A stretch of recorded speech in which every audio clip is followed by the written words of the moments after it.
Hi guys, मैं आपका KP sir. आज मैं आपको फ्रैक्शन पार्ट ऑफ फंक्शन का ग्राफ दिखा रहा हूं और एक मैं सिग्नम फंक्शन का ग्राफ दिखाऊंगा। उससे पहले मैंने आपको ग्रेटेस्ट इंटीजर फंक्शन का ग्राफ दिखा दिया है, जिसे हम फ्लो फंक्शन कहते हैं। और एक ग्राफ और दिखाया मैंने इसके साथ में least integer function, smallest integer function भी कहते हैं, इसे साइलेंट फंक्शन भी कहते हैं।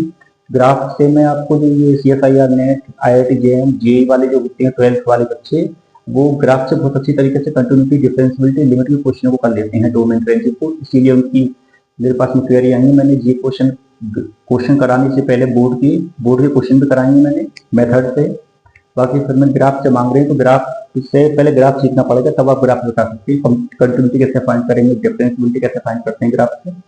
तो ये इसका ग्राफ होता है, इसका ये होता है function signum function x minus के इंटीजर वाले पार्ट को यहाँ पर सबस्ट्रैक्ट करते हैं। 1.25 में माइनस 1.25 माइनस ये 1 कर देंगे, कितना जाएगा 0.25, 0.25 है यहाँ पर। ये ऑलरेडी फ्रैक्शन पार्ट है, यहाँ पर 0.25 माइनस के 0 करेंगे तो माइनस के 2.25 ही रह जाएगा। फ्रैक्शन पार्ट ऑलरेडी 0 घटाने को फ्रैक्शन पड़ेगा।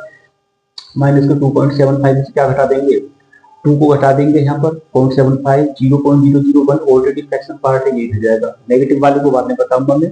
और ये यहाँ पर 1 वैल्यू को नहीं दे पाता, ये इसकी जो वो हो जाती है, इसकी रेंज 0,1 हो जाती है ओपन इंटरवल। ये 0 को तो लेता, जहां जहां 1 आ जाएगा वहां वहां क्या मिल जाएगी, वैल्यू 0 मिल जाएगी, क्योंकि यहाँ पर 1 लेंगे, 1 माइनस के 1 0। तो जैसे 2 पे आ गए तो 2 माइनस के 2 0। अभी दिखा रहा हूं मैं भी आपको इसको।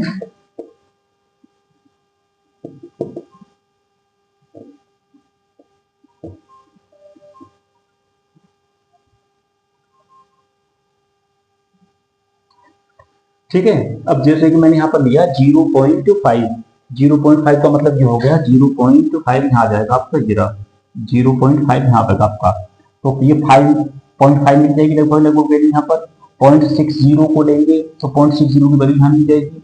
0.70 को लेंगे तो वैल्यू यहाँ मिल जाएगी। 0.999 लेंगे तो यहाँ मिल जाएगी। अब जैसे ही 0.99 के बाद में 1 पे आएंगे तुरंत वैल्यू क्या मिल जाएगी, 0। 1 को नहीं दे पाएगा। इसी प्रकार जैसे मैंने यहाँ पर 1 पे 0 हो गए, 1.001 लिया तो 1 को रिमूव कर देंगे, कितना आ गया 0.11110 आ जाएगा। 1.5 को लेंगे तो 0.5 ही बचेगा। 1.60 को लेंगे तो 60 ही बचेगा। 1.999 को 0.99 ही बचेगा यहाँ पर।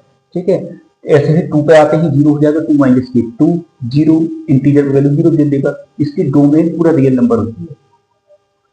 और इसके बाद में अगर हम फिर आते हैं इधर वाले पार्ट में, आप देखोगे यहाँ पर, तो यहाँ पर जैसे मैंने लिया 0.5, इसमें आप +1 ऐड करो। +1 ऐड करेंगे तो क्या मिल जाएगी वैल्यू, पॉजिटिव पर कितनी मिलेगी आपको 0.5 ये मिलेगी आपकी। अगर मैंने यहाँ पर लिया, फिर मैंने आपका 0.60 माइनस के 0.60 में क्या ऐड कर देंगे यहाँ पर, क्योंकि हम -1 को हटाएंगे, इसके पास में -1 को हटाएंगे तो -1 क्या हो जाएगा +1। तो माइनस के तो इसमें कितना बचेगा 0.40 यहाँ पर। अगर हम तुम्हारे 5.60 यहाँ पर है तो इसमें वैल्यू कितनी मिल जाएगी तुम्हारी, हाँ सॉरी, हाँ सही तो है 0.40।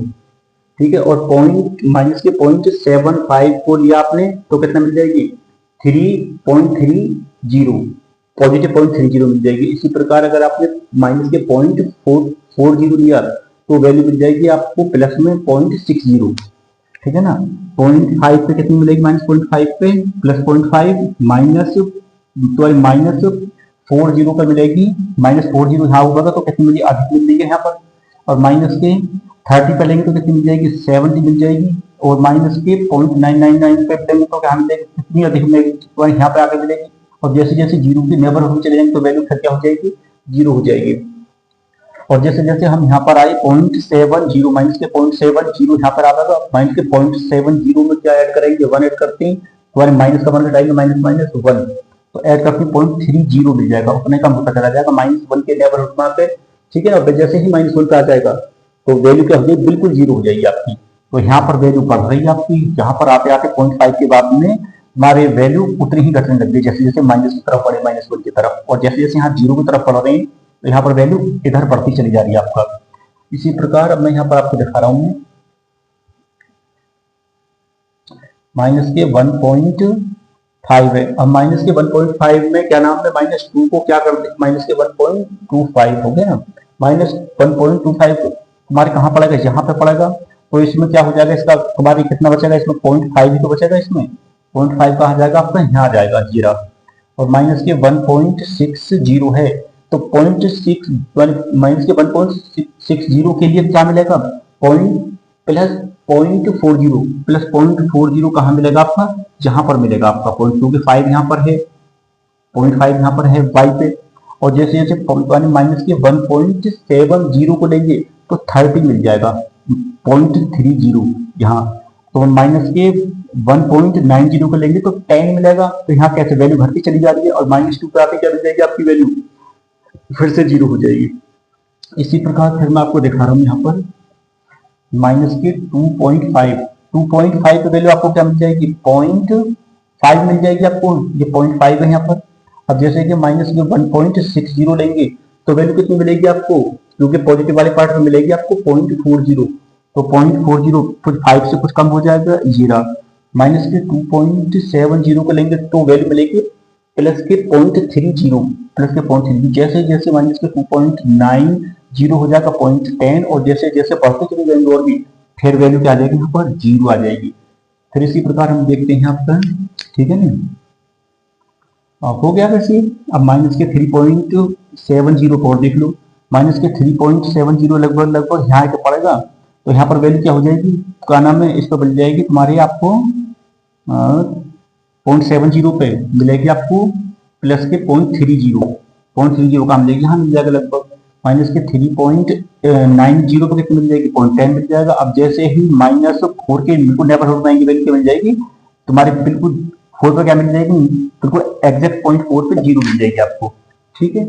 जो आपको फ्रैक्शन पार्ट ऑफ फंक्शन का है, और इसमें 0 मैक्स इसकी होती है बिल्कुल मिनिमम वैल्यू, और मैक्सिमम वैल्यू इसकी 1 होती है, और उसको अटेंड नहीं कर पाता ये वाला फंक्शन, ठीक है। ये मैंने आपको बता दिया, इसमें क्या नाम है कि ऊपर 1 से ऊपर जाएगी नहीं, 1 को अचीव भी कर पाएगी, इसीलिए इसकी रेंज 0 की हमारे वो लेफ्ट हैंड क्लोज और राइट हैंड ओपन इंटरवल इसकी रेंज बन जाती है पूरे फंक्शन की यहाँ पर, ठीक है। इस पर कंटिन्यूटी डिफरेंशियबिलिटी बाद में बताऊंगा कैसे कैसे होगी, कहाँ कहाँ मतलब का नाम जितनी भी इंटीजर है इन पर कंटिन्यूटी कहाँ बिगड़ेगी इनकी, और इनकी डिफरेंशियबिलिटी कहाँ कहाँ बिगड़ेगी, इन्हीं पॉइंटों पर बिगड़ेगी आपके इंटीजरों की। इसके बाद में आपका है सिग्नम फंक्शन। सिग्नम फंक्शन का मतलब होता है mod of x upon x equal to fx बराबर, यहाँ पर 1 आता है वैल्यू, 0 आती है, यहाँ -1 आती है। इसकी रेंज में 3 ही एलिमेंट होते हैं, -1 0 1। क्यों होते हैं, जैसे हम जानते हैं कि mod ऑफ x फंक्शन को जब हम ब्रेक करते हैं x ग्रेटर देन 0 पे, तो वैल्यू क्या आएगी यहाँ पर, तो मैंने इसको शो भी करा है, +1 क्यों आता है, 0 क्यों आती है, -1, क्योंकि mod ऑफ x फंक्शन को जब x ग्रेटर देन 0 करते हैं x आता है, x बराबर 0 पे 0 आता है, x लेस देन 0 पे -x आता है। तो जब इसमें हम mod ऑफ x में अपॉन x करेंगे यहाँ पर, तो x यहाँ भी करेंगे, x यहाँ भी करेंगे, x यहाँ भी करेंगे, सब जगह x कर दिया, तो x से x क्या हो गया, कैंसिल हो गया, 1 0 में x का डिवाइड करा 0, और -x में x का डिवाइड करा -1, तो 1 0 -1 बच जाएगी यहाँ पर इसकी रेंज, और डोमेन इसका पूरा रियल नंबर होती है इसकी। तो हम आपको ये बिल्कुल निश्चित हो गया, जब भी हम x ग्रेटर देन 0 x के कोई भी संख्या बड़ी संख्या लेंगे तो सबसे क्या मिलता चला जाएगा, 1, कुछ भी ले लो, जरा 1 1 y ये पूरा क्या मिलेगा 1। और जैसे ही हम x बराबर 0 पा लेंगे तो y क्या मिल जाएगा, x पे 0 हो जाता है, जरा x बराबर 0 पे 0 y ही तो रेंज को शो करती है। और जैसे हम नेगेटिव वाले पार्ट पे चलते हैं इसके पे, तो वैल्यू क्या मिल जाती है आपको, -1। कितना भी नेगेटिव पे चल लो आप, हमें पता है क्योंकि डिवाइड करने पर, इसको करने पर क्या रहा -1, तो कुछ भी कर लो यहाँ पर, तो माइनस के x अपॉन x कैंसिल होकर कितना जाएगा, -1। कितना भी नेगेटिव चले जाओ -1 ही मिलेगा। तो इसकी जो रेंज होती है, इसको रेंज ऐसे लिखते हैं, -1 0 और ये वाली 1, ऐसे 3 ही एलिमेंट होते हैं रेंज में, डोमेन इसकी पूरा रियल नंबर होती है।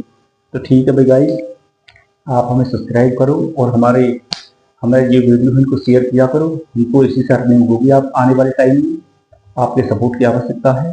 थैंक्स।